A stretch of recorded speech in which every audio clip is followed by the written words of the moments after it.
since I make ASMR videos on this channel, if you want to call them that, you know, there's actually some women that watch these videos, which was, again, one of my attempts to try to make a broader audience for the videos that I make. Because typically, you know, I would go down these nerdy rabbit holes and it would just be nothing but men. And usually very bitter, unhappy, seething, spiteful men who just want to talk smack because they're so unhappy and incompetent. So, yeah, getting good at things takes a lot of work. And most people never get good at a lot of things. They just kind of wallow in mediocrity and spew, you know, ignorant, belligerent stuff. And that's as far as they'll ever get. It's very rare that, like, somebody who's extremely talented and, you know, knows what they're talking about, you know, legitimately exists. So it's usually just like a cesspool of mediocrity, which gets normalized.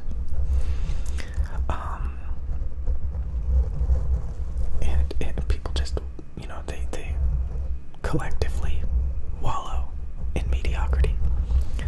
And one of the biggest things that I noticed about those types of people is they are hoarders. They can't identify quality, and they never try to figure out what the best is, because they don't care about what the best is. They just, like, again, they're very basic. So, you know, say you collect a bunch of yo-yos or fountain pens or, you know, whatever, Legos, video games. There's people out there that will literally buy bad, mediocre games for no other reason other than just for a part of their collection. And that always bothered me because of how irrational and incompetent it is. Again, I'm not good at a lot of things, and the few things that I'm really good at, I spent way too much work grinding to get good at. So I get very, very frustrated, when, like, I'm trying to, you know, get good at something. It becomes very frustrating, which is what I wanted to get to.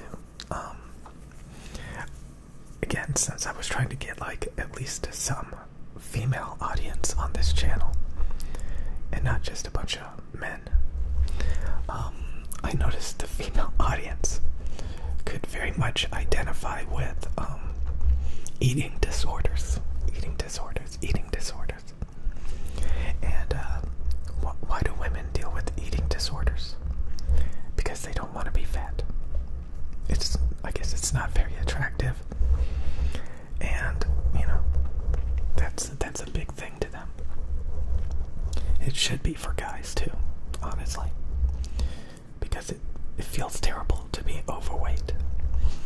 So I gotta say that girls are probably good at eating disorders or dieting. I don't know if you've ever dated, like, a really fat girl. It's not fun. It's not fun. Like, for a lot of reasons. So, like, yeah, so. And, you know, I just noticed that, you know, fat girls don't hang out with, like, the skinny, popular girls.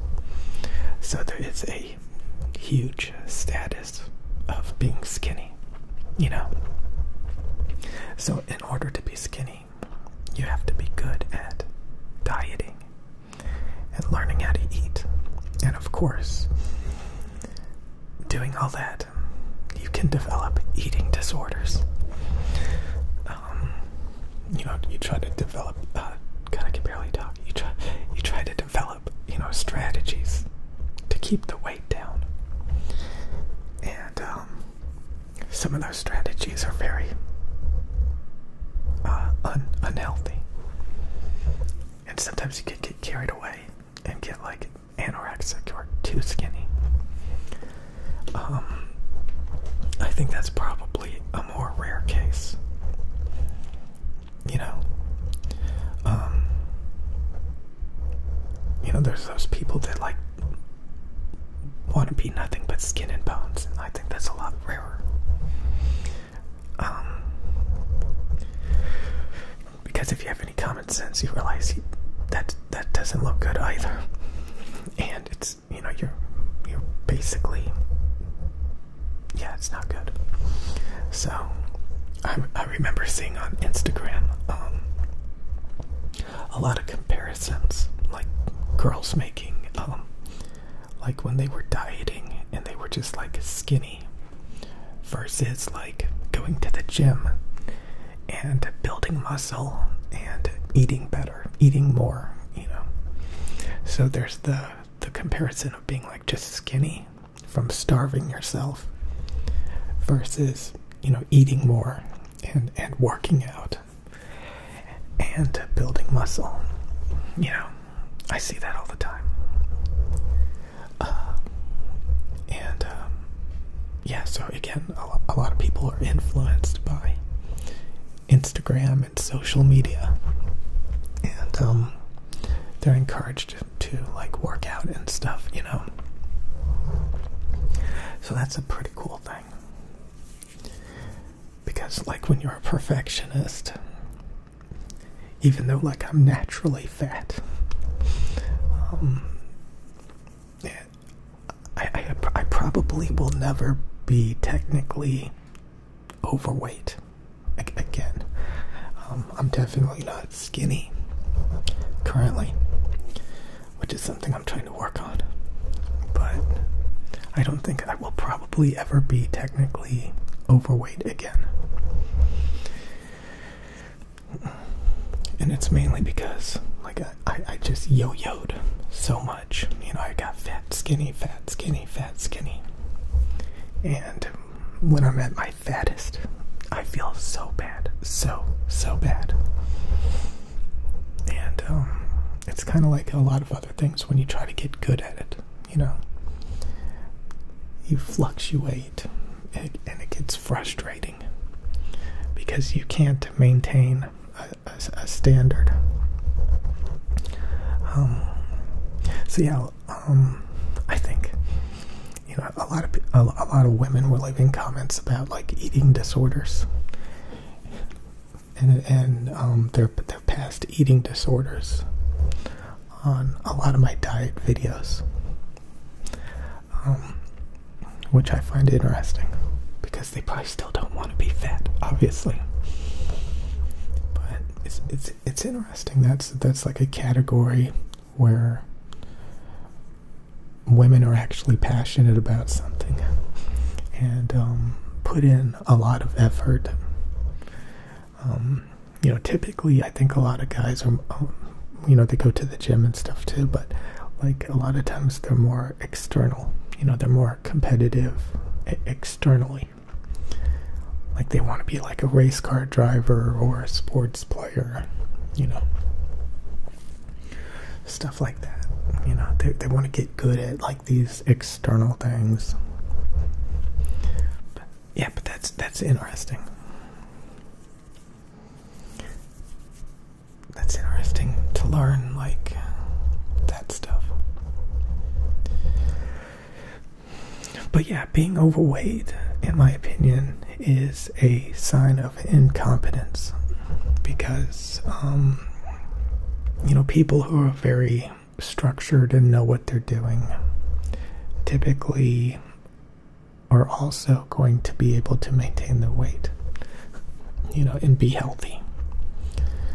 It takes, some people say that being overweight means you're lazy or stupid or you just don't care, or you have low standards, or you're incapable of comprehending nutrition. And you could make the argument that that's a little bit true. So, you know, some people don't care. I've hung around girls that were like really fat a few times, and honestly, a lot of them had a big ego. I don't know if they were trying to hide their insecurities. I don't think some of them had any insecurities. It was pretty weird, you know.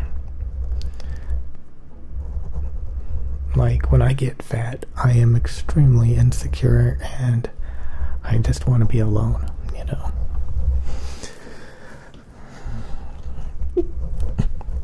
So it's weird. It's weird. I think it's because there's too many desperate guys giving them attention, honestly. I think that's what it is. So they have a big ego. They're like, I don't even have to try, you know. Whatever. So, eating disorders are kind of interesting. Again, I think it's more about you just don't want to be fat. You just don't want to be.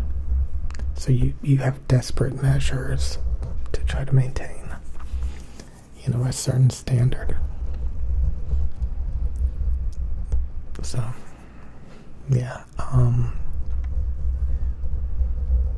I think most people would rather be skinny than overweight. And, yeah, this is kind of just a ramble about that. So yeah, there's definitely a right way to diet. And every time I work out, you know, I feel like I'm in so much better shape. You know, if I don't work out for a few days and I kind of slack off, I start to feel like a fat slob. But it's amazing, like, you work out, you wake up the next day and you just feel a lot better, like you're in much better shape. So there's just something about waking up and you're fat and you have like this big belly, and like when you're running, or you know, when you put on a seatbelt, or you hit a bump in the road and like your fat jiggles, it's just like, oh my god, I am such a slob. Because I guess you could say it's true. It doesn't really take that much work to maintain yourself. It takes effort and like consciousness. Some people are naturally skinny.